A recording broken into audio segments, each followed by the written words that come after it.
התכלית של עם ישראל היא בעצם מתבטאת בדור העתיד, ב"ויגדת לבנך ביום ההוא", שזה בעצם גם התכלית של המצווה של פסח.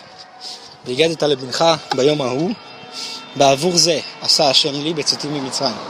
אז בעצם אנחנו לומדים שכל הדור העתידי, כל מה שיש לנו בעולם הזה בתור יהודים, זה בעצם ההמשך, דור ההמשך.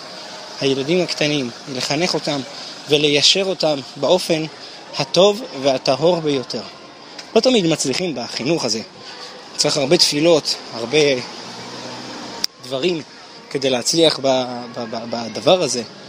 אבל דבר אחד צריכים לדעת.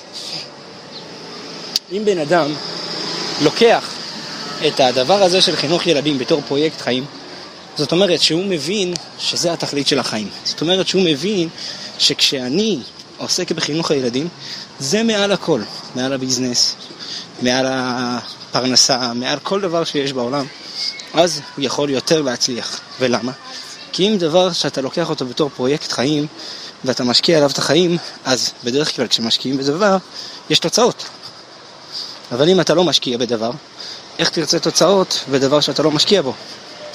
לפעמים בן אדם משקיע את כל כולו בביזנס, כל כולו בעוד כסף, ועוד $1,000,000, ועוד ועוד ועוד. והוא דואג שאת העתיד, זאת אומרת את העיקר של החיים, את העיקר של התפקיד של החינוך הילדים, אחרים ינהלו את זה. הוא משלם לזה ומשלם לזה, יש לו כסף, אז הוא נותן לזה שישב עם הבן שלו ולזה שישב עם הבן שלו. לפעמים זה יכול להיות טוב, כי האבא לא תמיד יודע ללמד ולא תמיד יודע לחנך. אבל בעצם, הרבה פעמים זה משדר איזושהי תחושה כלשהי לבן הביזנס של אבא שלי יותר חשוב ממני. מספרים סיפור אמיתי שקרה בארצות הברית. היה יהודי אחד עשיר, שביזנסמן, לא מיליארדר, לא מיליונר, עשיר, שפעם אחת הבן שלו בא אליו למשרד, אמר לו, אבא, כמה אתה מרוויח לשעה? אמר לו, מה זה משנה? לא חשוב לי למה, כמה אתה מרוויח לשעה. אז אמר לו, אני מרוויח $100 לשעה. אמר לו, אבא, אתה יכול לתת לי $10? אמר לו, למה לך $10? מה אתה צריך? חסר לך משהו? אתה רוצה שנקנה לך משהו? אמר לו, לא, אבא, אני מבקש, תביא לי $10. אבא שאל אותו, תגיד לי למה?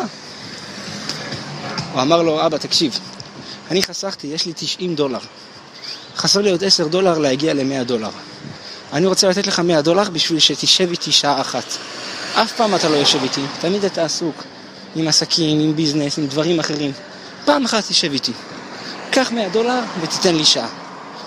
כמובן הסיפור הזה עורר מאוד את האבא, שהבין איפה הוא נמצא, שהבין שבעצם כל התכלית של החיים, הרי אנחנו עובדים בשביל הילדים.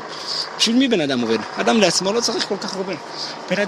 בן אדם עובד בשביל החיים העתידיים, בשביל דור ההמשך. כמה אנחנו רואים שיש אנשים שחס ושלום אין להם ילדים, ואז הם משתגעים להביא ילדים, והם עושים טיפולים וטורחים, ומביאים הרבה כספים ומשקיעים, ואחרי שהם גומרים להשקיע משקיעים עוד, ולא תמיד זה מצליח, ועוד פעם ניסיונות וכאבים וכל הדברים מסביב.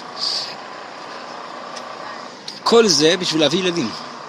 אבל אחרי שבן אדם מביא ילדים, לא תמיד הוא מתייחס אליהם בכבוד הראוי, לא תמיד הוא מתייחס אליהם באופן הראוי, לא תמיד הוא משקיע בהם כמו שאתה משקיע בביזנס. אז זה תלוי מה התכלית של החיים שלך. אם התכלית של החיים שלך זה לגדל את דור העתיד, לגדל אותם שיהיו בשמחה, שיהיו ילדים חמודים, צדיקים, עובדי השם ויראי השם, אשריך וטוב לך, אז אתה בוודאי תצליח. אבל אם הפרויקט שלך של החיים זה לעשות עוד כסף, עוד דולרים, לסדר אותם מבחינה גשמית, לא בטוח שאתה תרווה מהם נחת מבחינה רוחנית. יהי רצון שכולנו נזכה לילדים צדיקים, עובדי השם, יראי אלוקים, עושים נחת רוח, הקדוש ברוך הוא ולנו כהורים וכמורים.